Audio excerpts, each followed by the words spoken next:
เฮ้ย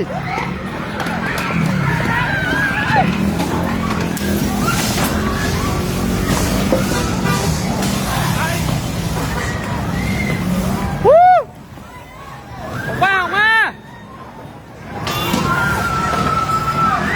ถอดเสื้อถอดเสื้อถอดเสื้อถอดเสื้อออกแกะเสื้อออกไอ้แกะเสื้อออกแกะเสื้อออกแกะเสื้อออก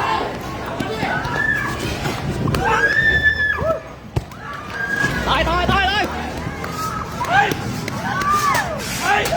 มีใครอยู่ไหนเนี่ยออกมาหน่อยเลยออกมาเลย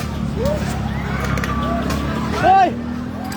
อะไรอ่ะอะไรเนี่ยเฮ้ยอะไร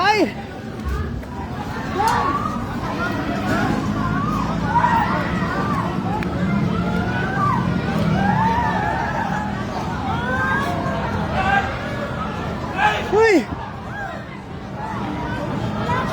อะไรนี่ยังมีใครอยู่ข้างในไหมน่ะมีเฮ้ย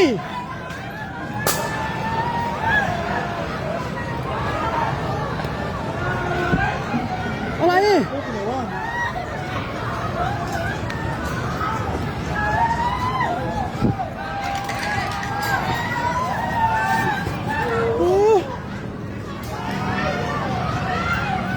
ทุบกระจกเข้าไปดูคนนี่มาก่อนออกมาก่อนมีโทรศัพท์ลูกค้าไม่ได้นะออกมาก่อน